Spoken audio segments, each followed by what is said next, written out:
It's special because this is where it all started.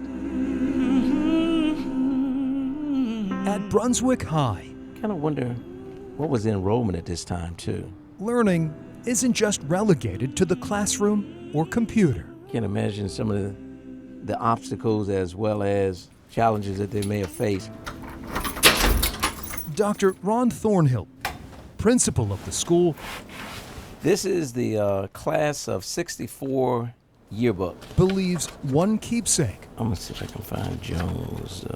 enlightens as much as any textbook. I tell you, Greg, it's very special for me to hold it. It's like you're holding history in your hands. It's a lesson in black and white. The interesting thing that I found as I looked through this yearbook is that they did not do this to make history or to make a name for themselves, but they were doing it to make a difference. 59 years ago this month, Brunswick County was ground zero in the civil rights movement across Southside Virginia. This is not only historical, but it set a tone for not only this area, but I think for many rural areas. In 1964, Brunswick High was finally desegregated a full decade after Brown versus Board of Education, which declared state laws legalizing racial segregation in public schools were unconstitutional.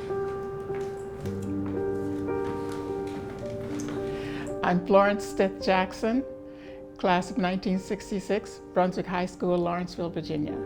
Florence Stith Jackson is one of the first students who steps forward to attend the all-white Brunswick High School. I was nervous. I was also excited. I wanted to go. The teen who grows up farming yearns for a better future. I didn't know what to expect.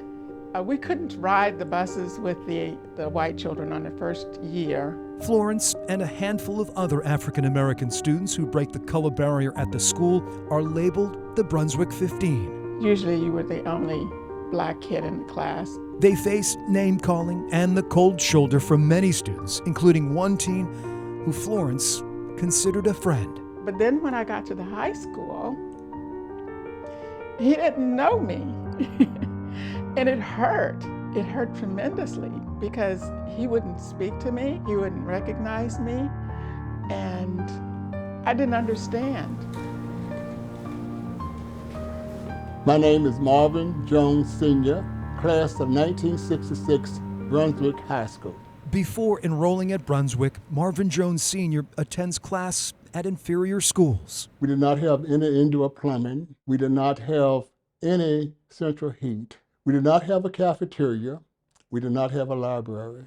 But improved resources are eclipsed by a wave of hate that greets Marvin from the very beginning. So I was called that N-word from the day that I began to attend Brunswick in 1964 until graduation night. I was verbally abused every day that I attended Brunswick High School. The teen, who stands 6'2" and tips the scales at 225 pounds, spends his junior and senior years alone, on the outside and in. It was very lonely at Brunswick High School.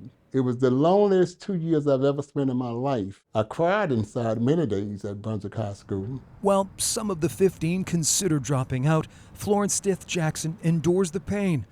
Her education is paramount. Oh, I got my rhythm right away. I knew why I was there, and whether anybody wanted me there or not didn't really matter that much to me. Florence considers her 2 years at Brunswick a stepping stone and an opportunity to lead by example. I wanted to get the school integrated for the people that were going to follow behind me.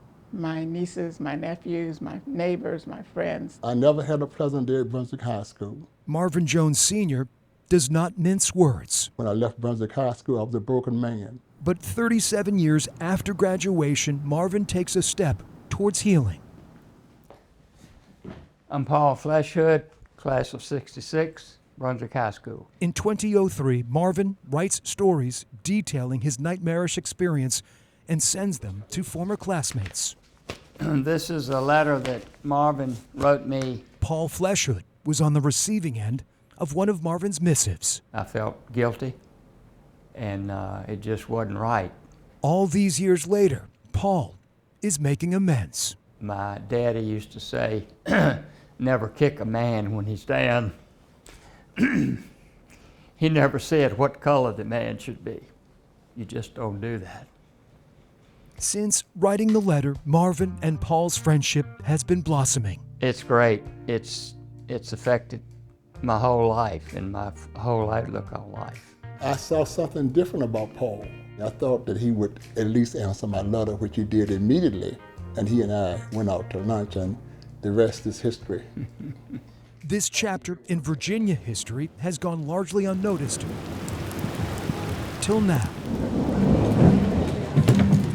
It's raining outside, but it will not rain on our parade.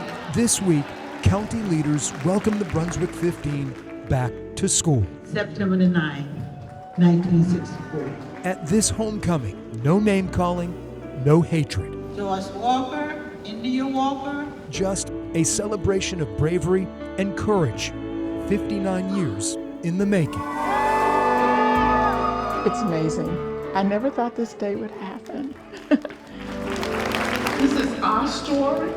This is our history. While earning a diploma, Thank you, Paul. God bless you.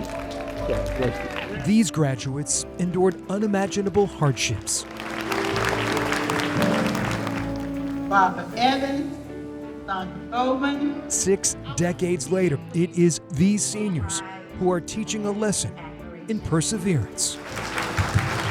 At this time, this is our Brunswick 15 memorial moment. As for Marvin Jones Sr., nothing will erase the memories of those dreadful years. I never had a pleasant day at Brunswick High School. But this 75-year-old is turning a page and finally able to write his happy ending. It gives me pleasure to know that it was not in vain. It gives me great joy that we have not been forgotten. It gives me great joy that my children and my grandkids would be able to say that their daddy was a trailblazer. For I Have a Story, I'm Greg McQuade, Thank you for coming. CBS 6 News.